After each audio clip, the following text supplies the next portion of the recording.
प्रेमी भक्तजनों को सप्रेम नमस्कार। आपके लिए प्रस्तुत है श्रीमद् भगवत गीता का 12वां अध्याय।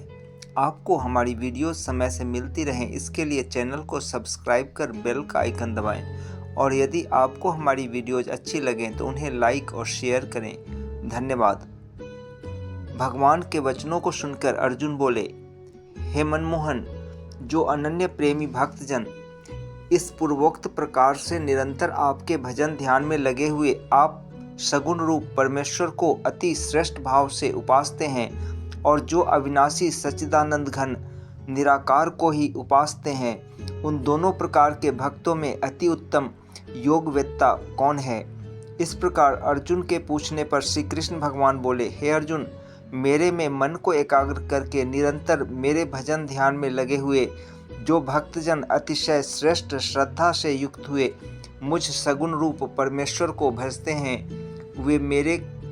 को योगियों में भी अति उत्तम योगी मान्य हैं, अर्थात उनको मैं अति श्रेष्ठ मानता हूँ। और जो पुरुष इंद्रियों के समुदाय को अच्छी प्रकार वश में करके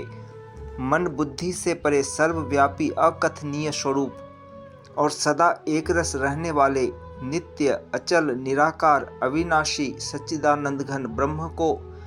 निरंतर एक ही भाव से ध्यान करते हुए उपासते हैं, वे संपूर्ण भूतों के हित में रत हुए और सब में समान भाव वाले योगी भी मेरे को ही प्राप्त होते हैं। किंतु उन सच्चिदानंद घन निराकार ब्रह्म में आसक्त हुए चित्त वाले पुरुषों के साधन में क्लेश अर्थात परिश्रम विशेष है, क्योंकि देहाभिमानियों से अव्यक्त विषयक गति दुखपूर्वक प्राप्त की जाती है, अर्थात जब तक शरीर में अभिमान रहता है तब तक शुद्ध सच्चिदानंद घन निराकार ब्रह्म में स्थिति होनी कठिन है। और जो मेरे परायण हुए भक्तजन संपूर्ण कर्मों को मेरे में अर्पण करके मुझ सगुण रूप परमेश्वर को ही तैल धारा के सदृश अनन्य ध्यान योग से निरंतर चिंतन करते हुए भजते हैं, हे अर्जुन, उन मेरे में चित्त को लगाने वाले प्रेमी भक्तों का मैं शीघ्र ही मृत्यु रूप संसार समुद्र से उद्धार करने वाला होता हूँ। इसलिए हे अर्जुन, तू मेरे में मन को लगा और मेरे में ही बुद्धि को लगा। इसके उपरांत तू मेरे में ही निवास करेगा, अर्थात मेरे को ही प्राप्त होगा, इसमें कुछ भी संशय नहीं है। यदि तू मन को मेरे में अचल स्थापन करने के लिए समर्थ नहीं है तो हे अर्जुन, अभ्यास रूप योग के द्वारा मेरे को प्राप्त होने के लिए इच्छा कर। यदि तू ऊपर कहे हुए अभ्यास में भी असमर्थ है तो केवल मेरे लिए कर्म करने के ही परायण हो। इस प्रकार मेरे अर्थ कर्मों को करता हुआ भी मेरी प्राप्ति रूप सिद्धि को ही प्राप्त होगा। और यदि इसको भी करने के लिए असमर्थ है तो जीते हुए मन वाला और मेरी प्राप्ति रूप योग के शरण हुआ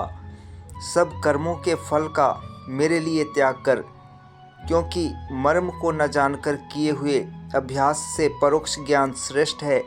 और परोक्ष ज्ञान से मुझ परमेश्वर के स्वरूप का ध्यान श्रेष्ठ है, तथा ध्यान से भी सब कर्मों के फल का मेरे लिए त्याग करना श्रेष्ठ है और त्याग से तत्काल ही परम शांति होती है। इस प्रकार शांति को प्राप्त हुआ जो पुरुष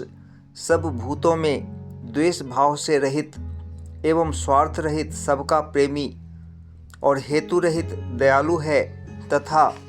ममता से रहित एवं अहंकार से रहित सुख दुखों की प्राप्ति में सम और क्षमावान है, अर्थात अपराध करने वाले को भी अभय देने वाला है, तथा जो ध्यान योग में युक्त हुआ निरंतर लाभ हानि में संतुष्ट है तथा मन और इंद्रियों सहित शरीर को वश में किए हुए मेरे में दृढ़ निश्चय वाला है, वह मेरे में अर्पण किए हुए मन बुद्धि वाला मेरा भक्त मेरे को प्रिय है, जिससे कोई भी जीव उद्योग को प्राप्त नहीं होता है और जो स्वयं भी किसी जीव से उद्योग को प्राप्त नहीं होता है, तथा जो हर्ष अमर्ष भय और उद्योग आदि को से रहित है, वह भक्त मेरे को प्रिय है। जो पुरुष आकांक्षा से रहित तथा बाहर भीतर से शुद्ध और चतुर है, अर्थात जिस काम के लिए आया था उसको पूरा कर चुका है एवं पक्षपात से रहित और दुखों से छूटा हुआ है, वह सर्व आरंभों का त्यागी अर्थात मन, वाणी और शरीर द्वारा प्रारब्ध से होने वाले संपूर्ण स्वाभाविक कर्मों में कर्तापन के अभिमान का त्यागी मेरा भक्त मेरे को प्रिय है। जो न कभी हर्षित होता है, न द्वेष करता है, न सोच करता है, न कामना करता है, जो शुभ और अशुभ संपूर्ण कर्मों के फल का त्यागी है, वह भक्ति युक्त पुरुष मेरे को प्रिय है। जो पुरुष शत्रु मित्र में और मान अपमान में सम है तथा सर्दी गर्मी और सुख दुखादिक द्वंद्वों में सम है और सब संसार में आसक्ति से रहित है तथा जो निंदा स्तुति को समान समझने वाला और मननशील है, अर्थात ईश्वर के स्वरूप का निरंतर मनन करने वाला है एवं जिस किस प्रकार से भी शरीर का निर्वाह होने में सदा ही संतुष्ट है और रहने के स्थान में ममता से रहित है, वह स्थिर बुद्धि वाला भक्तिमान पुरुष मेरे को प्रिय है। और जो मेरे परायण हुए अर्थात मेरे को परम आश्रय और परम गति एवं सबका आत्मरूप और सबसे परे परम पूज्य समझकर विशुद्ध प्रेम से मेरी प्राप्ति के लिए तत्पर हुए श्रद्धा युक्त पुरुष इस ऊपर कहे हुए धर्ममय अमृत को निष्काम भाव से सेवन करते हैं, वे भक्त मेरे को अतिशय प्रिय हैं। ओम तत्सत, ओम तत्सत, ओम तत्सत।